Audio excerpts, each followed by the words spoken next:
Everyone, welcome to episode number 236 of Bill Man the Sport Guys podcast. I'm your host, Bill Man the Sports Guy. For the latest weekly news of the NFL, NBA, MLB, NHL, college sports, and WNBA, this is the podcast to be. We got a few baseball moves to talk about, and then we're going to jump into the NFL weekly power rankings heading into week 14. How insane that we're almost near the regular season. All right, before we get to the signings, because there's two that recently happened. One I believe I missed, so I'm going to talk about it in case if I did miss it. Biggest news in the baseball world is Anthony Rendon of the Los Angeles Angels is expected to retire.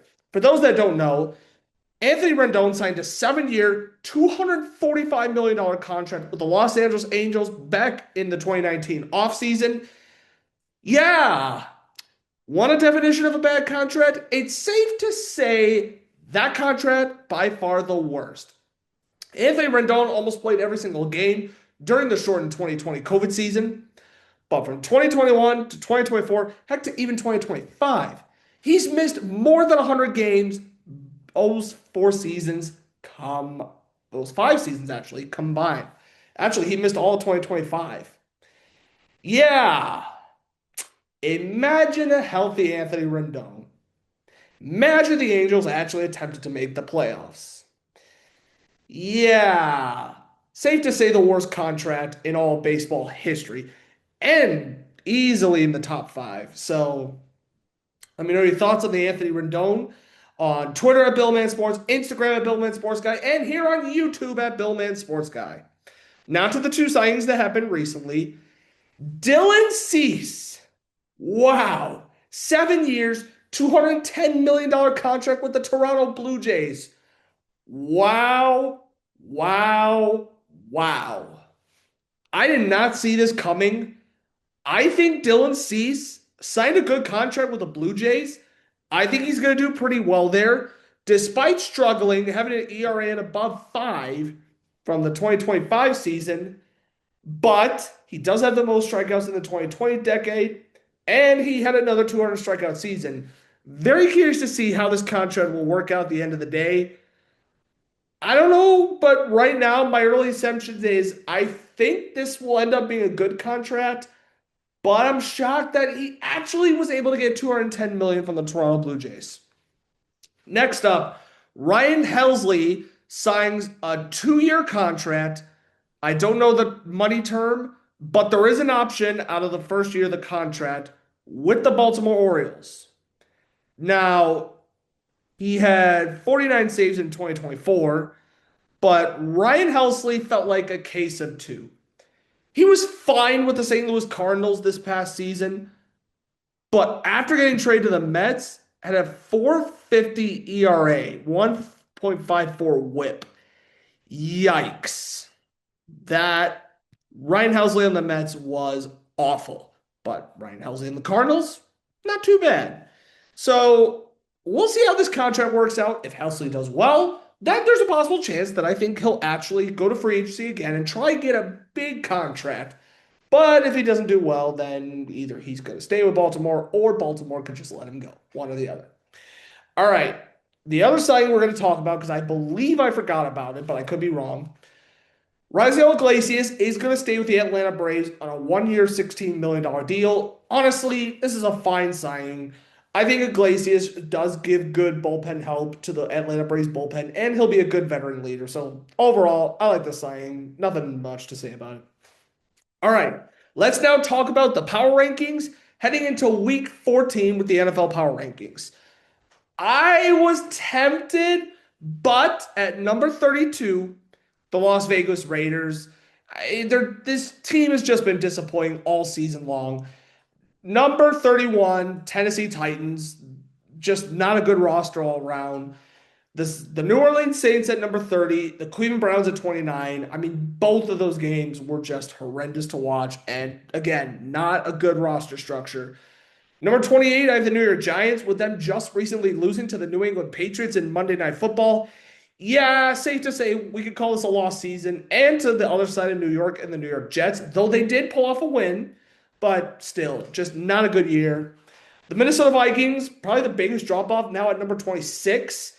got shut out by the Seattle Mariners. JJ McCarthy was an absolute no-show. Excuse me. Atlanta Falcons at 25. Young team. Let's just see if they can get better next year. Arizona Cardinals at number 24. Again, I just cannot understand the direction this team is going. Number 23, the Washington Commanders. Close game, but would eventually lose in overtime to the Denver Broncos.